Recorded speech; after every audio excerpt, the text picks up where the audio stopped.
Good morning dear students. देखिए आज हम क्लास 12th का मैथ चैप्टर नंबर 5.1 लेकर आए हैं। पहला क्वेश्चन देखिए, सिद्ध कीजिए कि फलन f(x) बराबर 5x माइनस 3, x बराबर 0, x बराबर माइनस 3 तथा x बराबर 5 पर संतत है। हमने आपको पहले पार्ट में बता दिया था कि क्या कंटिन्यूटी क्या होती है, लिमिट कैसे निकाले जाते हैं। हमने आपको पहले ही बता दिया था। कंटिन्यूटी आप पढ़े थे, हमने आपको बताया था। कंटिन्यूटी देखने के लिए क्या होता है, limit, left hand limit, right hand limit, और जो उससे फंक्शन की जो वैल्यू होती है अगर वो आपस में बराबर होती हैं तो वो फलन कैसा होता था, सतत होता था। फलन कैसा होता था, सतत अर्थात कंटिन्यूटी होता था। तो इसी को हम देखेंगे कि जो फंक्शन होते हैं, जो वैल्यू होती हैं, क्या f(x) से, देखिए जो वैल्यू है सॉल्यूशन से, देखिए f(x) बराबर है 5x माइनस 5x माइनस जो 3 दिया गया है वो हमको देखना है कि क्या ये रेशनलाइज हो रही है, क्या इसमें काटा पीटी हो रही है, कहीं कट हो रहा है, क्या कैंसिलेशन हो रहा है, क्या ये तो एक तरीके से देखा जाए तो एक सिंपल फंक्शन दिया गया। सिंपल फंक्शन में हम सीधा वैल्यू रखेंगे। एक बार हमें निकालना है x बराबर 0 पर, x बराबर माइनस 3 पर, x बराबर 5 पर। अगर इसमें हम डायरेक्ट फंक्शन देखते हैं, जो वैल्यू इसकी आती है अगर इसका लिमिट पे भी वैल्यू वही आती है तो फंक्शन कैसा होता है, सतत होता है। तो आप एक बार x बराबर 0 रखिए, x बराबर माइनस 3 रखिए, x बराबर क्या रखिए 5। तो इसी इक्वेशन में रखते जाइए। एक बार आप f0 रखिए, तो f0 अगर यहाँ रखेंगे इस फंक्शन में तो x की जगह हम क्या रखेंगे 0, हो जाएगा 5 मल्टीप्लाई बाई 0 माइनस 3, तो जाए इसका वैल्यू कितना आ जाएगी -3। क्योंकि 0 में किसी नंबर से अगर उसका वैल्यू 0 हो जाता है तो 0 माइनस 3 इक्वल टू -3।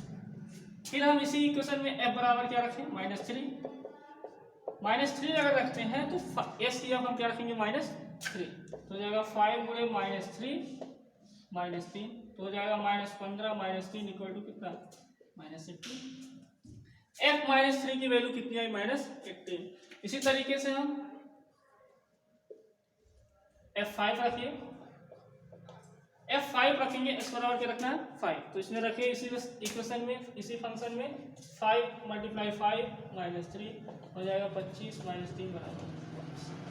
देखिए जो वैल्यू आती है, हमने आपको बताया कि जो फंक्शन होता है अगर उस फंक्शन पर जो वैल्यू रखी जाती है x बराबर 0 -3 और 5 पर अगर जो मान आता है, अगर इसी फंक्शन पे हम लिमिट लेकर देखते हैं अगर उनका भी मान समान आता है तो वो फंक्शन हमारा क्या होता है, कंटिन्यूटी होता है अर्थात सतत होता है। तो हम क्रमशः अब लिमिट ले लें फंक्शन के लिए। नाउ लिमिट x बराबर 0 के लिए ले रहे हैं, limit h tends to 0 function of f(x) equal to क्या हो जाएगा, limit x tends to 0 function हमारा क्या है 5x माइनस 3। तो जहां x है वहां हम 0 रख देंगे तो वैल्यू हमारी हमें प्राप्त क्या होगी -3। हमें प्राप्त होगी क्या -3 किसके बराबर है, f0 के। -3 बराबर है f0 का, अतः ये वैल्यू क्या हो जाएगी, अतः x बराबर 0 पर फंक्शन हमारा क्या है, सतत है। x बराबर 0 पर f(x) जो फलन है वो क्या है, सतत है। समझ में आया? देख लीजिए एक बार फिर से, जो वैल्यू होती है उस वैल्यू को हम इस पर पुटअप करते हैं, देखते हैं, फिर उसके बाद उसका लिमिट लेते हैं। लिमिट लेने के बाद ये देखा जाता है कि क्या वो वैल्यू उस लिमिट वाली की वैल्यू के बराबर है कि नहीं। अगर बराबर है तो फलन सतत होगा, अगर बराबर नहीं है तो फलन सतत नहीं होगा, अर्थात क्या होगा, वो असतत हो जाएगा। इसी तरीके से हम लिमिट यहाँ x बराबर 0 के लिए अब लिमिट हम x पे -3 लेंगे, फिर इसी तरीके से x पे 5 लेंगे और देखेंगे क्या ये वैल्यू का जो वैल्यू है और जो लिमिट लेने का जो वैल्यू आएगा दोनों का वैल्यू समान होता है तो फंक्शन हो जाएगा सतत। अगर बराबर नहीं आते हैं तो क्या हो जाएंगे, असतत। अब इसी फंक्शन पे हम लिमिट लेते हैं x बराबर 3 पर, limit x minus x tends to -3 fx, तो वैल्यू हो जाएगी limit x tends to -3, function है 5x माइनस 3। अब जहाँ x है वहाँ क्या रख दीजिए -3, तो रखेंगे हो जाएगा 5 मल्टीप्लाई -3 हो जाएगा -18 -3, हो जाएगा कितना 5 या 15 सॉरी, हो जाएगा टोटल -। अब देखिए -18 हमारा f3 की वैल्यू कितनी आई थी -3 की, -18, तो जो किसके बराबर है f -3 पर। इसका मतलब देखिए जो वैल्यू हमने डायरेक्ट लिखा था और जो लिमिट लेने के बाद वैल्यू आई, दोनों आपस में क्या है, बराबर है। जब दोनों आपस में बराबर होते हैं तो फंक्शन कैसा होता है, सतत होता है। अर्थात अतः x बराबर -3 पर फलन जो दिया गया फंक्शन वो कैसा है, सतत। इसी तरीके से हम अगला रखेंगे, इसी फंक्शन में x बराबर क्या रख देंगे 5 रखेंगे, तो इसी फंक्शन में आप x बराबर आप क्या रखिए 5 रखिए, limit x tends to 5 function of f(x) equal to limit x tends to 5x -3। तो अब जहाँ x है वहाँ हम 5 रखेंगे, तो हो जाएगा 5 मल्टीप्लाई 5 -3 हो जाएगा 25 -3 बराबर 22। देखिए 22 उस f5 की जो वैल्यू आई थी उसके बराबर है, जो वैल्यू दी गई थी, जो हम निकाले थे f0 का निकाले थे -3।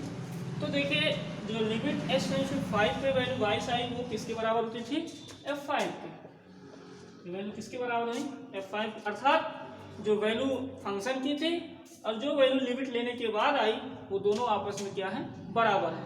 जब दोनों बराबर होते हैं अतः x बराबर 5 पर फलन कैसा है, सतत।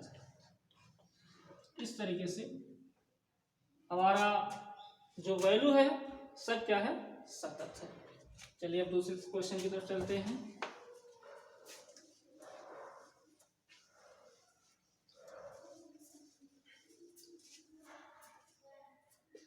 दूसरा क्वेश्चन कह रहा है कि x बराबर 3 पर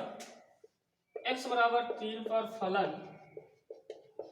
x बराबर 3 पर फलन f(x) बराबर 2x² -1 के सातत्य की जांच कीजिए, के सातत्य की जांच कीजिए।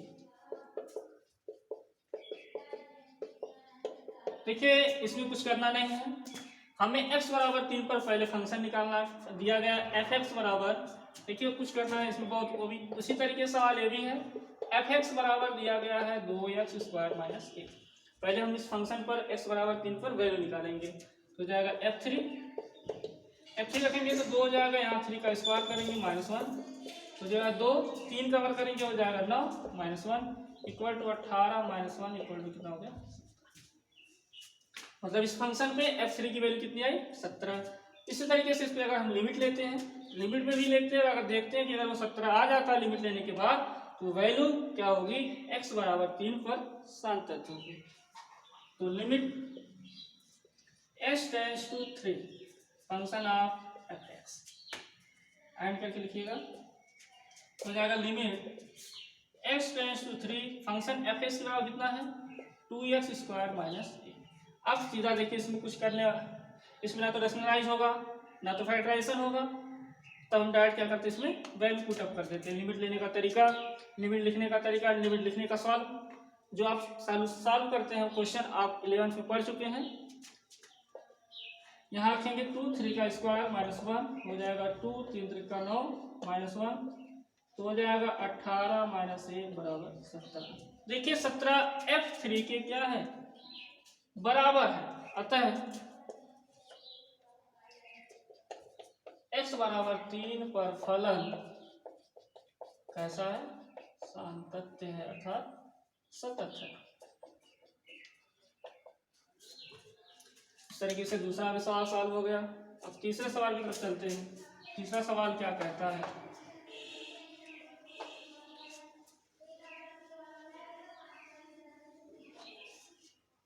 तीसरा सवाल यह है कि क्वेश्चन है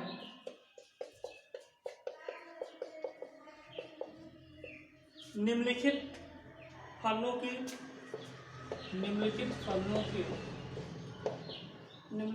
के सांतत्य की जांच कीजिए। सांतत्य की जांच कीजिए। पहला फंक्शन है fx जो दिया गया है fx बराबर x माइनस 5। दूसरा दिया गया है fx बराबर 1/x माइनस 5 दिया गया x is not equal to 5। तीसरा भी है जो सी नंबर है वो fx बराबर दिया गया 1/x माइनस 5 x प्लस 5 जो कि दिया गया फंक्शन शर्त दी गई x is not equal to 5। तो ये डी लिख ले रहे हैं वो है fx बराबर मॉड ऑफ x माइनस। देखिए जो इक्वेशन दिए गए हैं इसमें आपको जांच करनी है कि ये फलन सांतत्य है कि नहीं, अर्थात कंटिन्यूटी देखनी है। तो फलन में और देखा जाए एक तरीके से तो सब चारों चार किस्म के एक चार क्वेश्चन की तरह लग रहे हैं, क्योंकि यहाँ x माइनस 5 है, यहाँ 1/x माइनस 5 है, यहाँ 1/x प्लस 5 है, यहाँ मॉड ऑफ x माइनस 5 है। इसमें आपको जब इसमें कोई दिया गया नहीं फंक्शन, कोई किसी पॉइंट पर कंटिन्यूटी नहीं दी गई, तो हमें सोचना, देखिए इसमें अगर आप समझेंगे ये समझने की चीज़ें हैं ज़्यादातर। पहला फंक्शन हम सॉल्यूशन करते हैं, पहले का ए वाला सॉल्व कर रहे हैं fx बराबर है x माइनस। देखिए अगर जब कोई पॉइंट नहीं दिया होता है तो उस पॉइंट को हम मान लेते हैं। ये देखते हैं यहाँ कोई भी पॉइंट, कोई भी रियल नंबर अगर हम यहाँ रखते हैं तो किसी पॉइंट पर क्या होगा, सतत होगा। अर्थात जब कोई वैल्यू यहाँ हम रखेंगे तो वो वैल्यू हमारा उस पॉइंट पर क्या होगा, सतत होगा।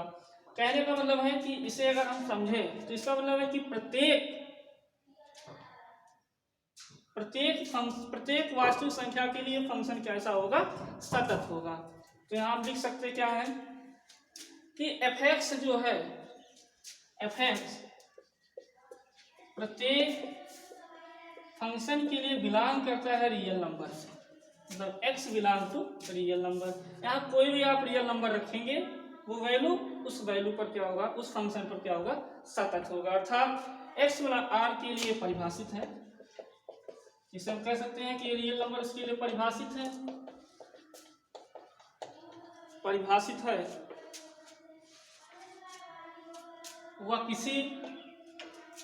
वह देखिए इसमें लिखना है, इसमें थ्योरी है, आपको समझना है कि ये फंक्शन दिया गया है किसी रियल नंबर के, अगर ये इस पे रियल नंबर हम रखते हैं तो फंक्शन हमको कैसा प्रतीत हो।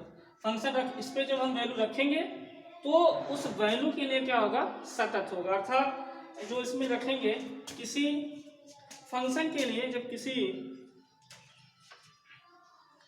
मान लीजिए हम x बराबर यहाँ रखते हैं, x बराबर c, कोई फंक्शन ले लिए, जैसे मान लीजिए पॉइंट है, रियल नंबर ले लिए, x बराबर c रखे, x बराबर c पर लिमिट इसकी क्या हो जाएगी, limit x tends to c fx जो fc के बराबर होगी, अर्थात यहाँ हो जाएगा c माइनस 5।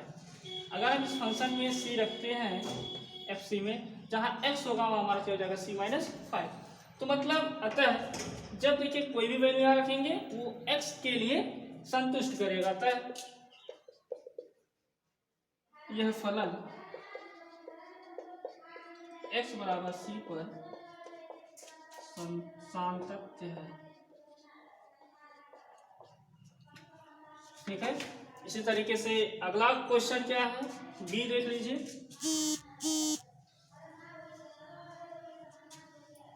बी वाला क्या है, fx बराबर 1/x माइनस 5। शर्त दी गई है कि x is not equal to 5। कहने का मतलब है कि अगर आप यहाँ 5 रखेंगे x की जगह पे तो 0 अपरिभाषित हो जाएगी। मतलब इसमें हम 5 को छोड़कर बाकी चाहे जो नंबर रखेंगे वो उसके लिए परिभाषित तो होगा, लेकिन यहाँ 5 के लिए परिभाषित नहीं है। अर्थात हम लिख सकते हैं इसके लिए ये fx जो फंक्शन दिया गया है ये किसी के लिए अपरिभाषित, तो ये फंक्शन क्या है, अपरिभाषित है। मतलब fx x बराबर 5 के लिए fx की वैल्यू fx अपरिभाषित है,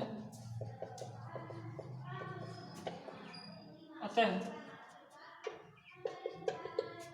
ये x बराबर 5 पर के लिए क्या है, अपरिभाषित है, मतलब परिभाषित नहीं है। इसलिए हम इसे कह सकते हैं कि fx जो है, fx का अस्तित्व नहीं है, fx का अस्तित्व नहीं है। जब इसका अस्तित्व नहीं है तो ये फलन कैसा होगा, तो यह फलन असतत। देखिए यहाँ हम लिख भी सकते हैं, आप देखिए फलन तो असतत है, लेकिन शर्त दी गई है तभी ये लिखा गया। अगर ये शर्त मान लीजिए हम उसको फॉलो करते हैं तो हम यहाँ x बराबर 5 के अलावा, जो हम x बराबर 5 रखेंगे, उसके अलावा यहाँ हम अगर कोई भी वैल्यू रखते हैं तो वह उस फंक्शन के लिए क्या होगा, सतत होगा।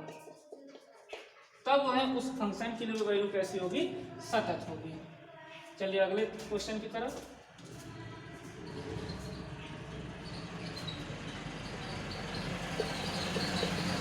fx बराबर है 1/x प्लस 5। फंक्शन दिया गया शर्त क्या है, x is not equal to minus, जो x प्लस 5 है वो -5 के बराबर नहीं, मतलब सॉरी क्वेश्चन कुछ यहाँ और था, x स्क्वायर -25 लिखेंगे, x स्क्वायर -25।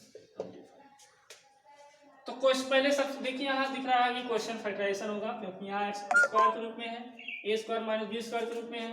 तो पहले से ब्रेक कर लीजिए, तो ब्रेक करेंगे तो एक्स स्क्वायर माइनस 5 स्क्वायर का होगा एक्स प्लस 5। तो ए स्क्वायर माइनस बी स्क्वायर का फार्मूला आपको पता ही है, एक्स प्लस 5 और x minus 5 upon x plus 5। देखिए क्या हो गया, कट गया। तो एफ एक्स बराबर क्या हो गया, एक्स माइनस 5। अभी अब देखो ये पहला क्वेश्चन की तरह बन गया, बन गया नहीं बन गया। जब ये पहला क्वेश्चन की तरह बन गया तो इसमें आप लिख सकते हैं कि एफ एक्स किसी भी रियल वैल्यू पे यहाँ रखने पर वैल्यू क्या होगी, उसका जो फंक्शन होगा वो क्या होगा, सतत होगा। अर्थात हम अगर इसमें लिखें limit x tends to c, function of f x equal to f c equal to c minus p, c minus. अतः ये फंक्शन क्या होगा, एक्स बराबर सी पर फलन कैसा है, सार्थक। ये चीजें x बराबर 5 पर। इसमें यह भी देखना होता है कि जो फंक्शन दिए रहते हैं, जो फंक्शन दिए रहते हैं उसमें आप कोई भी रियल नंबर पुट अप कर सकते हैं। अगर वो सिर्फ उसकी शर्त क्या है कि -5 के अलावा आप कोई भी वैल्यू उसमें क्या कर सकते हैं, पुट अप कर सकते हैं। तो डी वाला देखिए लास्ट क्वेश्चन दिया गया है, f x equal to mod of x minus 5। यहाँ देखिए कोई भी रियल वैल्यू आप रखेंगे वो किसी भी वैल्यू के लिए सतत ही होगा, क्योंकि यहाँ मॉड ऑफ एक्स माइनस 5, यहाँ एक्स बराबर आप चाहे जो रियल वैल्यू रखेंगे उस वैल्यू के लिए ये फलन जो होगा वो कैसा होगा, सतत होगा। अर्थात मान लीजिए हम एक्स बराबर पे ही लेते हैं, लिमिट एच टेंड्स टू सी, जो फंक्शन होगा वो limit x tends to c पर ही क्या होगा, बराबर होगा। तो इसमें हम लिख सकते हैं limit x tends to c पर function of f x equal to mod of, यहाँ सीधा लिख लीजिए सी माइनस, फंक्शन होगा सीधा सी माइनस 5। अतः यह भी फलन क्या है, अतः यह फलन एक्स बराबर सी पर, लेकिन ये रियल नंबर से बिलोंग करता है, याद रखिएगा ये रियल नंबर से बिलोंग करता है। एक्स बराबर सी पर फलन कैसा है, संतत। अब देखते हैं एक लास्ट सवाल है, वही देख लेते हैं क्या उसका क्वेश्चन क्या है।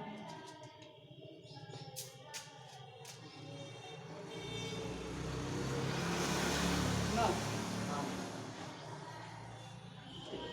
चौथा क्वेश्चन देख लीजिए, सिद्ध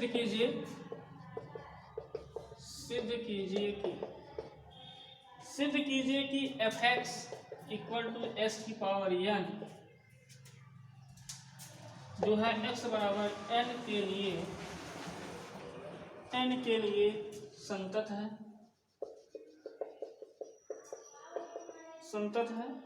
जहाँ एन एक पूर्णांक। देखिए सबसे पहले हम क्या करेंगे, फंक्शन लेंगे, इसमें भी वही चीज है पुरानी, फंक्शन लेंगे एफ एक्स बराबर लिया गया एक्स की पावर एन, एक्स बराबर एन पर वैल्यू जहाँ एक्स बराबर एन पर, तो वैल्यू है एफ एन, हो जाएगा एन की पावर एन। एफ एन की वैल्यू क्या आ गई, एन की पावर एन। तो हम तुरंत क्या करते हैं, लिमिट लेते हैं। तो limit s tends to n function of f x, हो जाएगा limit x tends to n, f x की वैल्यू क्या है, एस की पावर एन, जो वैल्यू आएगी एन की पावर एन, जो बराबर किसके है, एफ एन के बराबर है। अतः लिमिट की वैल्यू और जो वैल्यू दी गई है, जो फंक्शन की वैल्यू है, वो आपस में क्या है, बराबर है, इसलिए ये फंक्शन कैसा होगा, संतत हो जाता है। x बराबर n पर फलन संतत